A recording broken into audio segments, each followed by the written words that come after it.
Today's program is the origin of Christmas. What has Jesus Christ got to do with Christmas? I am going to start from something that I had done last year. Sometime last year, I did a program, because I do all these seminars. I did a program last year about the origin of days. How the days you have came about. The origin of days. The Greeks named the days of the week after the sun, the moon, and the 5 known planets, which were in turn named after the gods Ares, Hermes, Zeus, Aphrodite, and Cronus. The Greeks called the days of the week Theon Hemerai. You know the meaning of Theon Hemerai? Theon Hemerai means days of the gods, small g gods. Did I tell you when I did the issue of changing Sabbath from Saturday to Sunday, when I did that seminar, I told you people how many gods that the Romans worship. The Romans worshipped too many gods. They still do today. They worship not one god, many, and they are so in love with the gods they worship that they carry the images of the gods and go into their rooms and sleep with them. So the Romans substituted the equivalent god for the Greek gods: Mars, Mercury, Jove, Jupiter, Venus, and Saturn. The two pantheons, and very similar. Now, the Germanic peoples generally substituted roughly similar gods for the Roman gods. Tyr for Tyr, Woden, Thor, Freya, but did not substitute Saturn. In the Bible, God never mentioned Sunday, Monday. There is nowhere in the Bible from Genesis to Revelation that you find the name of a day. You only find the number of the days. The Bible said God created on the first day, the second day, third, fourth, fifth, sixth, and on the 7th day, the Bible says he rested. So as far as God is concerned, days are numbered, not named. The naming of the days began with the Greeks and their Germanic and Roman counterparts. Because they have too many stupid gods they worship, they now termed it Theon Hemerai, which means the days belong to the gods that they worship. So they took the days, split it, and gave the names to the names of the days to their gods. Apart from the one they gave to the sun and the moon, which were the two major lights that God created, the rest of them, 5 of them, were given to their gods. And I'll read it for you right now. Sunday is called the sun's day, the day of the sun. Keep that in mind, because we are going somewhere with that. Sunday was named after the sun god. The day of the sun is what is called. Ancient Greek, Hemerai or Helio, day of the sun. Moon's day, that's Monday. Monday was named after the moon. Sunday named after the sun, day of the sun. Monday named after the moon, which is day of the moon. All right? The ancient Greek called that Hemera Selenis, day of the moon. What about Tuesday? Tuesday was named after T-I-U. Tuesday. Tuesday. The Greek, they call it Twia, T-W-I-A, Twia. Okay, so now Tu is the English Germanic god of war. The English Germanic god of war and the sky. He is identified with the Norse god, Tyr, T-Y-R. Norse, that has to do with Norwegians and all. That's where almost all the demons are coming from. The Norse and the Celtic people. These are the people who polluted everything that has to do with Christianity back in the days. The Mars is the Roman god of war. Ares is the Greek god of war. So when you have it in Roman, you have the Greek and you have the Roman version of it at the same time. Okay, so that's two. Remember, keep that in mind. T-I-U, that's the god. Okay. Wednesday was named after Woden, which is Woden's day. And remember, Woden is also named Odin. So O-D-I-N. Now listen, Woden is the chief Anglo-Saxon Teutonic god. Woden is the leader of the wild hunt. Woden is from wood, violently insane. That's the meaning of the Woden. Wood, violently insane. Keep that in mind. He is identified with the Norse god of O-D-I-N. Odin. Odin. O-D-I-N. Write it down, because we're going somewhere with this. You will see who this Odin is. This is the one that they named Wednesday after him, right? And then Thursday is named after Thor. There is a god called Thor, Thor. So it becomes Thor's Day. That's Thor day. Apostrophe, then you have Thor's Day. That means the day belongs to Thor. The god Thor, write it down on your paper, Thor. We are going to see all these gods as we proceed down, okay? That's the Thursday. Thor is the Norse god of thunder. He is represented as riding a chariot drawn by goats and wielding the hammer Mjolnir. He is the defender of the Aesir, destined to kill and be killed by the Midgard serpent. That is the Thor. What about Freya, which is Friday? Friday is a female god. Friday is female god. What type of god is she? Now, it says Freya or Freya is the Teutonic goddess of love, beauty, and fecundity, which is prolific procreation. You know what somebody is called? They say you are procreating prolifically. Prolific procreation, meaning just sleep and have children anyhow, just produce and reproduce and mass produce sexually moral. That is prolific procreation. That is the spirit that they named Friday after. Okay? So Saturday, they named after Saturn. Of course, you know the planet Saturn. Saturn's day, that is Saturday. They took the names that God, something that God put numbers on. They came and put names of all the things they worship. Keep in mind, Saturn is coming to meet you somewhere down the line in this program. There is Saturn coming. So Saturn, S-A-T-U-R-N, Saturn's day. That's what they named Saturday. Now that you have heard all the names of their gods and seen all these things, let me tell you one thing that you did not know. The journey to why Christmas is so evil and why Christmas has nothing to do with Jesus Christ, it began when, even before, but officially began when Constantine actually changed the worship day, the Sabbath day, from Saturday to Sunday. I have done a full program on this already. But let me tell you, because many of you may not understand, so let me read you the actual declaration that Constantine used to change. It was not spiritual. It was not a gathering of the church. It was Emperor Constantine who used his mouth and made a decree and said, from today, the day of the worship of the sun. And when I read it for you, I will tell you why he made that decree. What happened when he made the decree? Let me read for you the declaration so that you bear that in mind.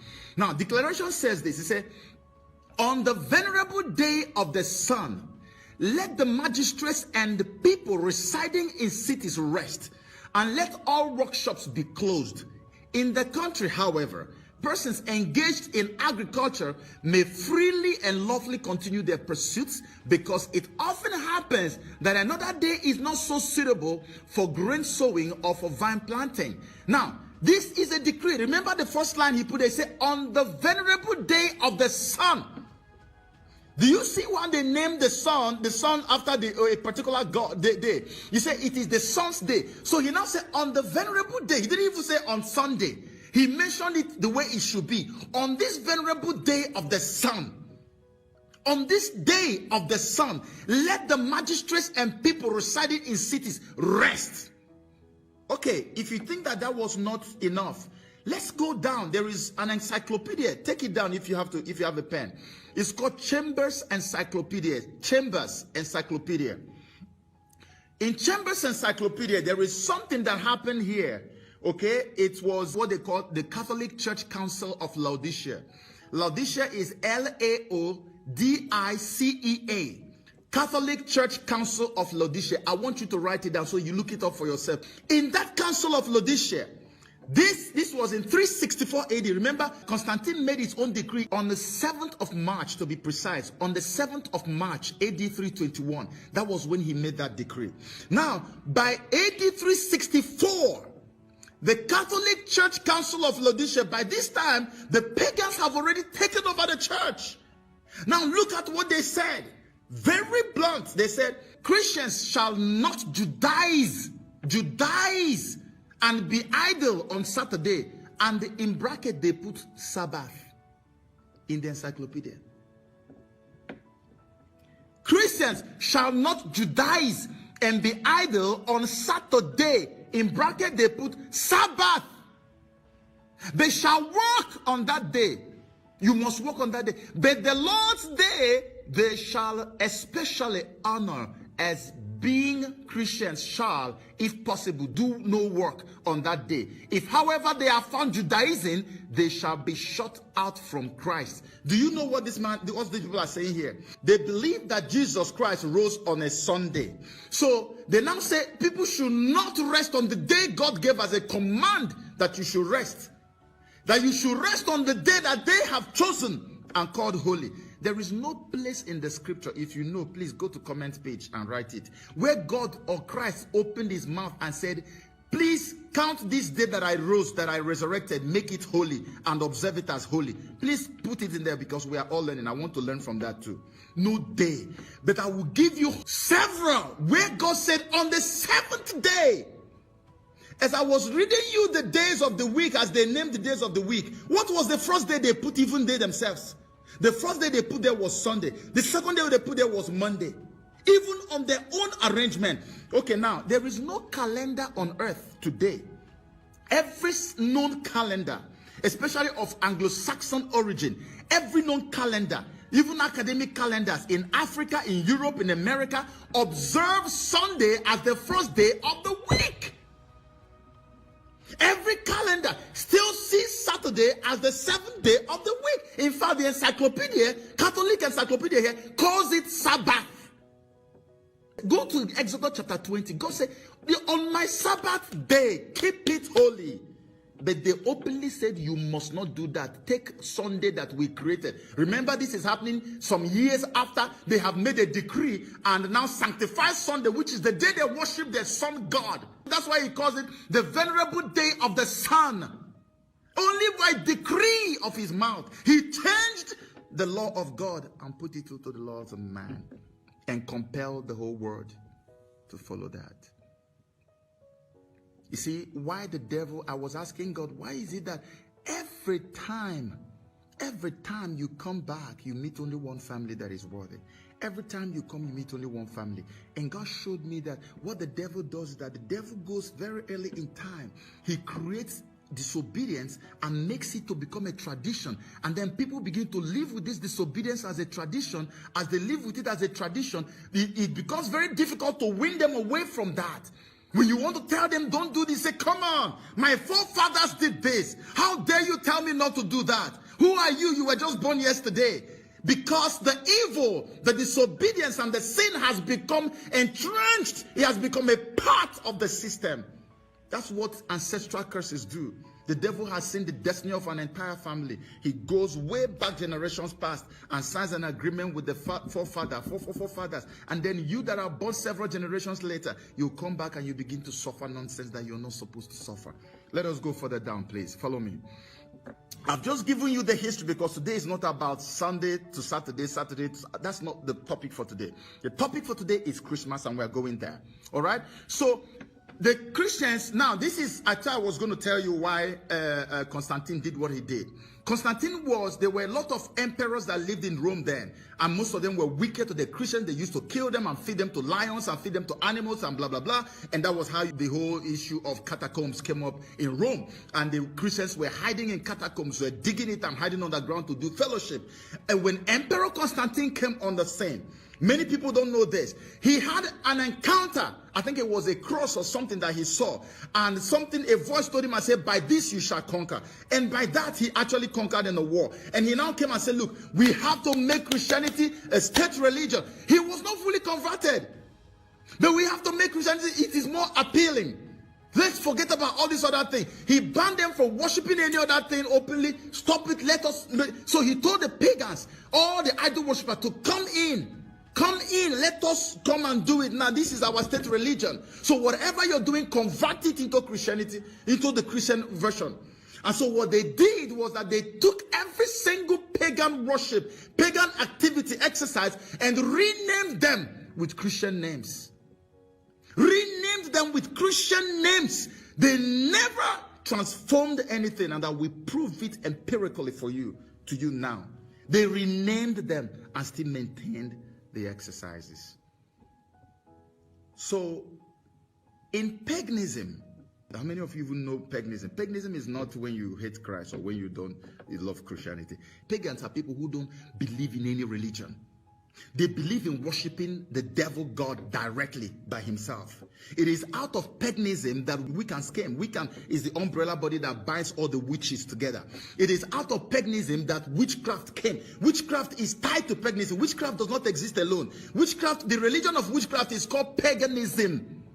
So you either say pagan calendar of the year, or you say Wiccan, W-I-C-C-A, Wiccan calendar of the year. Google it. You can see Wiccan or pagan. They are the same, one and the same. Now, in the Wiccan wheel of the year or pagan wheel of the year, they have this thing they call the wheel of the year. You can write it down, please, so you look it up yourself. They have 8 Sabbaths that they observe every year. 8 Sabbaths, 8. I'm going to list the 8 Sabbaths for you. The number 1 and the dates attached to them. Number 1 Sabbath of the Wiccans, of the pagans, of witchcraft, is called Samhain. S-A-M-H-A-I-N. Samhain. And what is the date of this celebration? October 31. That is the date of the Sabbath. The next Sabbath of the witches is called what? Yule. Y-U-L-E. Yule. Do you remember Yuletide? Yuletide? Okay, we're getting somewhere. Okay, so the second one is what is called Yule. And the date of that is what? December 21. It's also called the winter solstice. I'm going to teach you about winter solstice today. The third one is Imbolc. I-M-B-O-L-C. It is February 1. The other one is Ostara.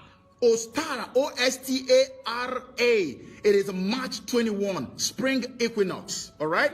The other one is Beltane, B-E-L-T-A-N-E, April 30. All right.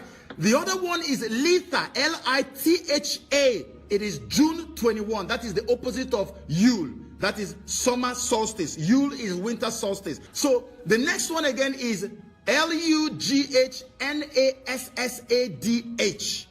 August 1. That is that one. Okay? The pronunciation is very funny. And the last one is Mabon. M-A-B-O-N. September 21. Fall equinox. So, but we are concerned with just 2 today. We are concerned with Samhain. Samhain is the Sabbath that gave birth to what? To Halloween. Yuletide or Yule is the witchcraft Sabbath that gave birth to what? Christmas. Everybody knows this. History Channel, Wikipedia, everybody, and I'm going to read it for you. This is it. So you see how the truth stares us in the face every day. So look at the Sabbath for the Wiccans, for the witches. Sabbath for the witches, Samhain. So you remember when Constantine did what he did, the progress now began that every single thing that the pagans did, let us repackage them, change the names, the labels on them, and still maintain them. I'll prove it to you. This is history of Halloween. It will shock you. Halloween's origins date back to the ancient Celtic festival of Samhain, pronounced So-in. The Celts, who lived 2,000 years ago in the area that is now Ireland, the United Kingdom, and northern France, celebrated their new year on November 1. Keep your mind on November 1. Please, November 1. It is a pagan new year. Okay? Pagan new year, November 1. Watch. Now, this day marked the end of summer and the harvest and the beginning of the dark, cold winter, a time of the year that was often associated with human death. Human death. So the Celts believed that on the night before the new year, the boundary between the worlds of the living and the dead blurred. So on the night of October 31, they celebrated Samhain, when it was believed that the ghosts of the dead returned to earth. So there are 2. This is where the journey begins, okay? There are 2. There is 31, okay? There is October 31 and there is November 1. One gives birth to the other. All of them are occultic pagan holidays. But guess what? Do you know how Christians took over? Christians went and named November 1 and named it All Saints Day. And how many of you listening to me and watching me now know that Halloween originated from Christianity? The witchcraft people who own Halloween, they call it Samhain. The Halloween, the name was given by Christians. Halloween is actually a Christian celebration. Do you know the meaning of Halloween? It is called All Hallows Eve. The Eve of All Saints, the Eve of All Saints, All Saints Eve, or All Hallows Eve, which also is called Halloween. Check it out. All Hallows Eve. Christians named Halloween. But look what happens in Halloween. By October 31st, they believe that the distance between the spiritual realm, the spiritual world, and the physical world, the distance is too tiny that evil spirits can easily walk in and just walk out of this world. They can even move physically. That is what happens on that night. That's why every time you see Halloween, you see the kind of nonsense they wear, the kind of things they do. Do you know, until I went into research, I never knew that Halloween was actually a Christian celebration. So why will Christmas not be a Christian celebration?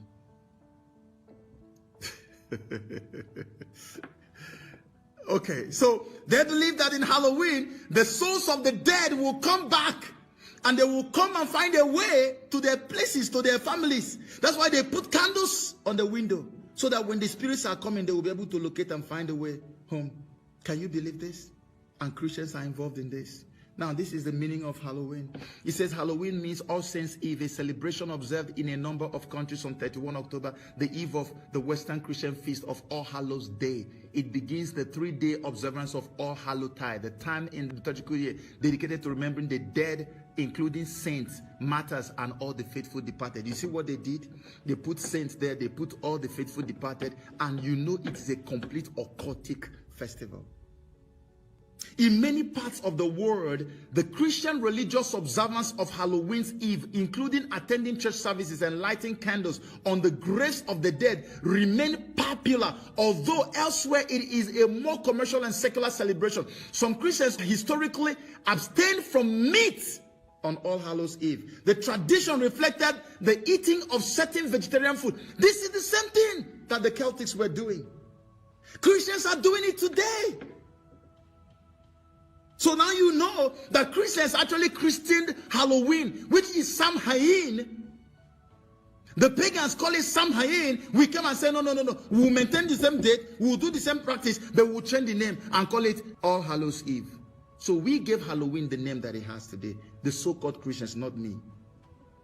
So let's go down now. So we are coming down. Remember, we are dealing with dates now. We're dealing with 31st of October, which is Halloween. We're dealing with November, which is the pagan New Year that they have christened as what? All Saints Day. So from that moment all the way down to 17th of December, what happens? Do you know what happens on 17th of December? Let me read it for you. One of the best known festivals of ancient Rome was the Saturnalia. Have you heard it? Saturnalia. Saturnalia. This is where the whole thing comes down. Remember when I told you to pay attention to Saturn? They named Saturday after this god, Saturnalia, the god of agriculture. So Saturnalia is a winter festival celebrated on December 17th to December 24th. I'm going to break everything down for you. Please just follow me.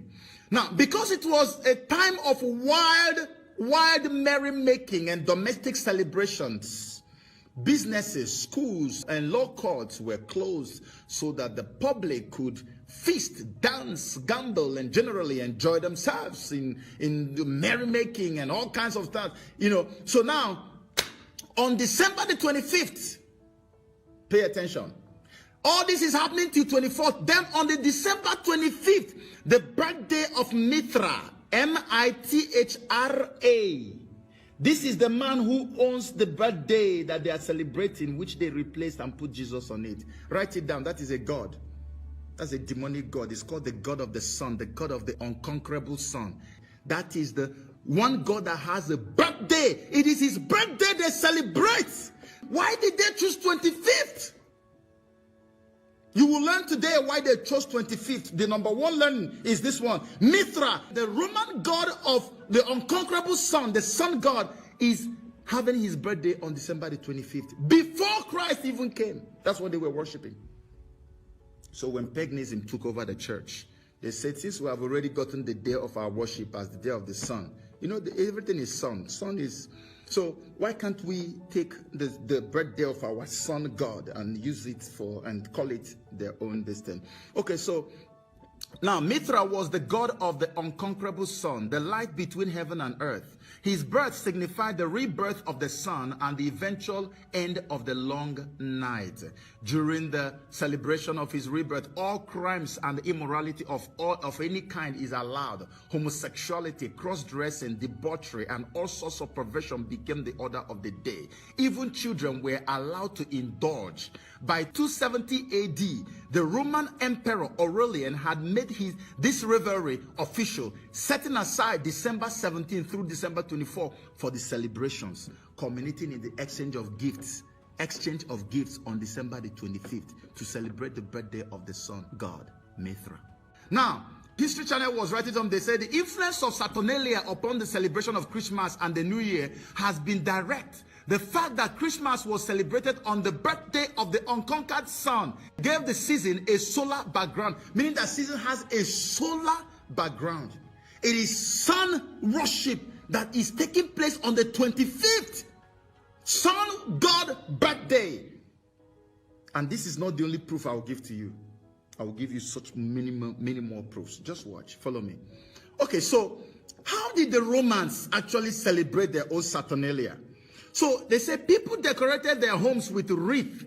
W-R-E-A-T-H-S. Wreath. Does it sound familiar? They decorated their homes with wreaths.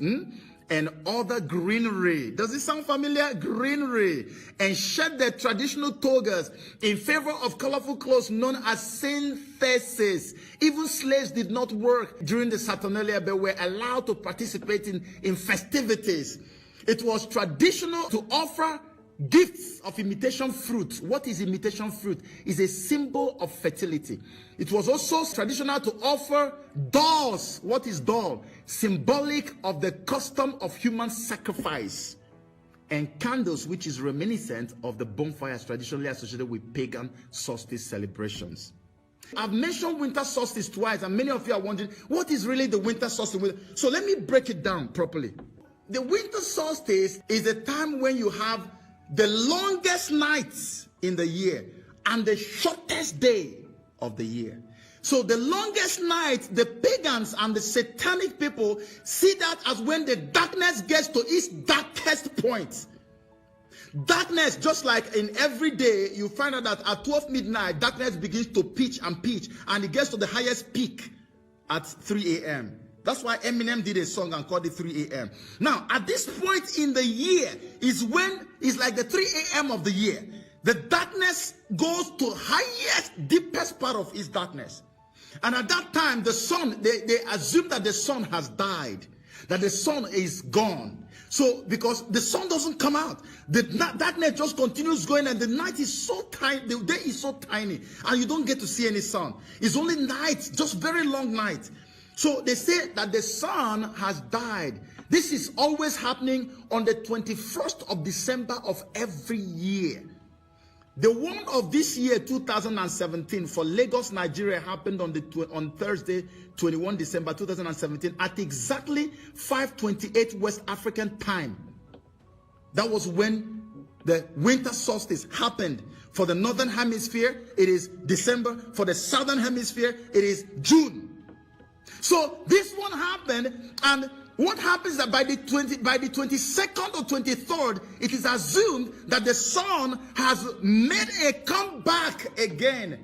And when the sun makes a comeback, it means a rebirth of the sun. For the period that the sun was out, you find out that they are burning logs. They are doing all kinds of witchcraft stuff. You know, there's so many things that they do. At that time, it becomes sober, that the sun is dead, that the sun is gone. So, but suddenly, the sun makes a comeback. But instead of the 23rd now, they moved it to the 25th, when they say that the celebration of the birthday of their God is going to happen. So why you think that you are celebrating the birth of the SON of God, the people actually got you to celebrate the birth or the reincarnation of the SUN of their small g God.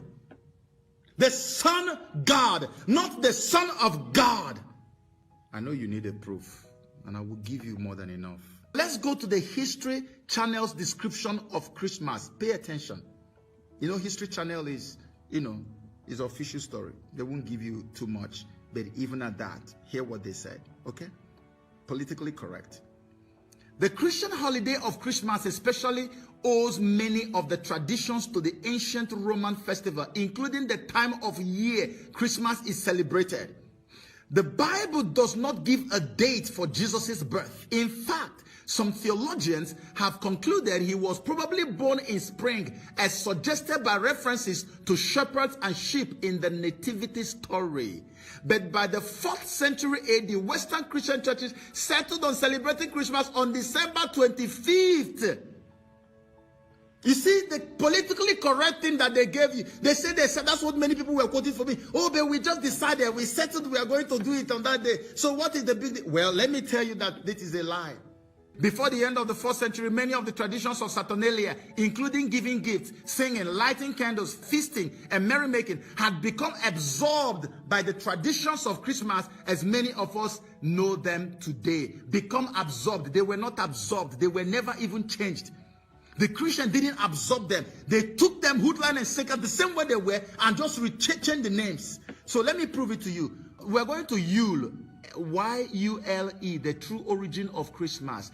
Follow me as I read this to you. Please pay attention. No distraction from anybody. Yule or Yuletide, it is Yule time, was and is a festival. This is Wikipedia. A festival observed by the historic Germanic peoples. Scholars have connected the celebration of the wild hunt, the god Odin, O-D-I-N. Do you remember why I told you to keep it? They have connected the celebration to the wild hunt, to the god O-D-I-N, Odin, and the pagan Anglo-Saxon Modranate. It later underwent, listen to this English. You say the festival later underwent Christianized reformulation, resulting in the term Christmastide, which is in English Christmas. It underwent Christianized reformulation, resulting in the term, meaning that they're still having the same thing, but they just changed the term. It is connected to a god, the Odin, a god, the Odin, O-D-I-N, the god after which they named Wednesday. Now, Odin, Wednesday was the god that married Friday. Friday gave birth to Thursday for him. Odin was the chief of all the gods that they worshipped in those days. Odin had so many names, for more than 100 names. You can find it out for yourself. They say they connected your celebration to Odin. And we're going to see the connection now as we go down. Watch, follow me. He said, Yule is also known as Alban Artan and was one of the lesser Sabbats. And was one of what?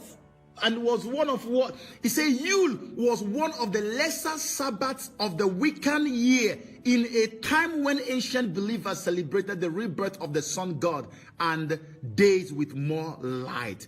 This took place annually around the time of December solstice and lasted for 12 days. The lesser Sabbats fall on the solstices and the equinoxes. Did I not show you the Sabbats celebrated by the Wiccans, by the witches? Your Christmas. You know the song that says 12 days of Christmas. Okay, how many of you have celebrated Christmas and you have activities lined up from 25th all the way to January 6th? But you have a song that says 12 days of Christmas. Here, they said the December solstice and it lasted for 12 days. And the pagans still celebrate their own. As I'm talking to you right now, they make sacrifices every day until January 6th. But you have already finished your celebration. So, and the song they sang was for their celebration. It is 12 days in their own calendar. It is supposed to last for 12 days. They moved it from the 23rd when the sun made a comeback. Moved it to 25th. So from the 25th for 12 days is when? January 6th. Up till now, they are still celebrating. They are not done until January 6th, but you're already done. So what are you celebrating? Go to Google and Google pagan Christmas or Father of Yule. We are coming. So present day Christmas customs and traditions such as the Yule log. You know Yule log. Most of you in America know that. Yule log. You have Yule goat. You have Yule boar. You have Yule singing. And you have others. They say they stem from the pagan Yule. Today, the event is celebrated in heathenry and some other forms of modern paganism. The same event you celebrate is celebrated in heathenry, and in other forms of modern paganism. Can you believe this? It is out there for you. Look it up. As a means of honoring the pagan sex and fertility god Yule, a 12th day, this is it again, coming again from another different research book, a 12-day celebration during the month of December was inaugurated. A 12th day, 12. That's why you have 12 days of Christmas. And yet you don't celebrate 12 days. You don't do Christmas for 12 days.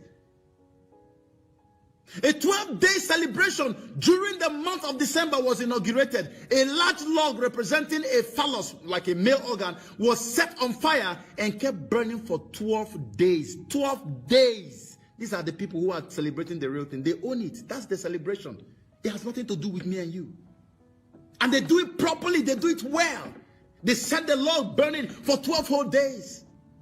Now look at here. He said the Feast of Yule was a pre-Christian festival observed in Scandinavia at the time of December solstice. The same thing I told you, December solstice. He said fires were lit to symbolize the heat, light, and the life-giving properties of the returning sun. Returning sun. It is the sun. Everything is all about the sun. Christmas is referred to as Yule, which is derived from the Norse word Jul, referring to the pre-Christian winter solstice festival. Yule, Christmas Tide, Christmas. Christmas is referred to as Yule. So we are going to find out who the Yule father is. Because Yule has a father. You now found out today that Yule is Christmas. That's why every media house you see today during Christmas season, you see them saying the Yuletide season, Yuletide, Yuletide. And you're wondering, what is Yuletide? Yuletide, Yuletide. Oh, this Yuletide season. Where's the Yule from? Yule is the very exact word used in the witches' calendar as a Sabbath. And you have even Christmas songs that contain Yule in them. If I lie, please go to the comment page and say you are lying. This is the proof. And we're celebrating it with them. That's why I have a video, I think I may upload it much later, where the witches were laughing at us. In fact, the witch girl said, one of the witches said that the only thing Christian about Christmas is the name. He said when they celebrate Christmas, they are doing double celebration because they celebrate the Christmas and still celebrate their own. So that is the same for them. It means nothing. That is the same thing. That every single thing in Christmas. So they encourage the members to go ahead and celebrate Christmas. You will soon see all the materials they used to do their own Christmas. And tell me what is the difference. All the amulets and the goat that you put in front of you. The pine tree you put there. What is the origin of the pine tree? What about the holly? What about the mistletoes? Where do you get all these things from? It is what the pagans use. It is there in the calendar. I'm going to give you a website to go to. You see where they're advising them on how to celebrate. The same thing they tell them to bring is what you used to do Christmas.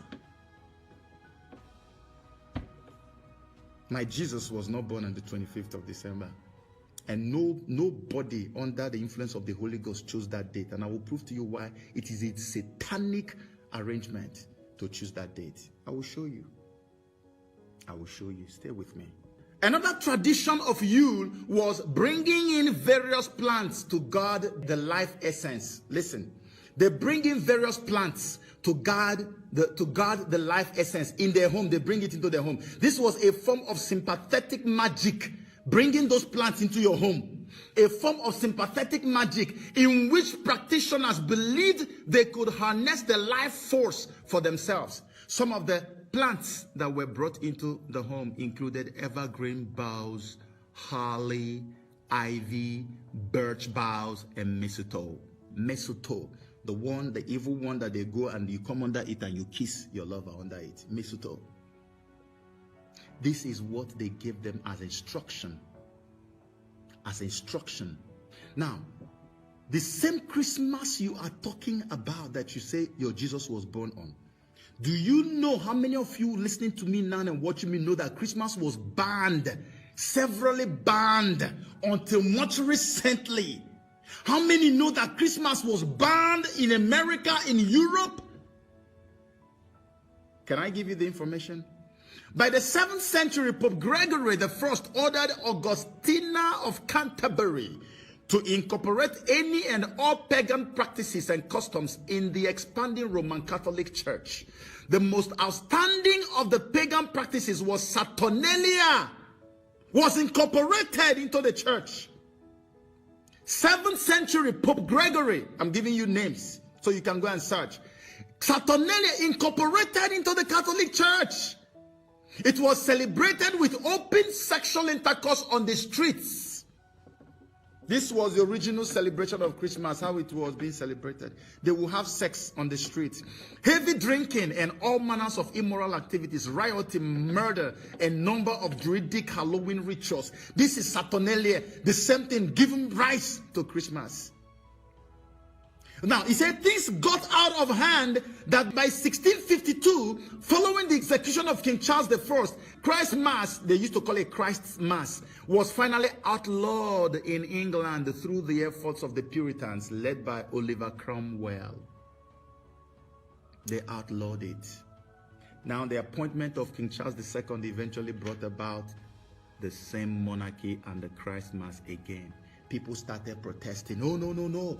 Give us, legalize the Christmas for us. Give it to us, because they know that there's a lot of revelry in it. They used to do all kinds of nonsense. They say, give it back. They gave back to them. They did their best, but by 1656, just 4 short years, the public demand for legalization of Christ Mass became overwhelming. And the appointment of the king restored it back to them. Amazingly, in 1659, the colonies in America, the Puritans equally outlawed Christmas. Said, no, we don't want it. In America, and declared that anyone who is caught indulging in the celebration of Christmas, they will fine you, you will pay 5 shillings. You can imagine how much that money was by then. These are all recorded. Please go and check your history. They say if they catch you celebrating Christmas, because these were the godly ones, the ones who were the elect of God, the real Christians. They'll call them the Puritans. They say, no, no, no, this is so evil. We can't take it. If we catch you, you pay. That is it. So by 1712, I think it was Reverend Martha or so. Let me tell you what she said. She said, can you in your conscience think that your holy Savior is honored by hard drinking, lewd reveling, and by a mass only fit for nothing but Bacchus and Saturn? So how can you think that by all this sexual immorality and the drinking and all this nonsense you do, that is how you can celebrate your own Savior? This thing you're doing is only fit for people, gods, wicked gods like Saturn or Bacchus. That was what the Reverend said. Those are part of the Puritans who outlawed it. I said, this cannot have anything to do with God.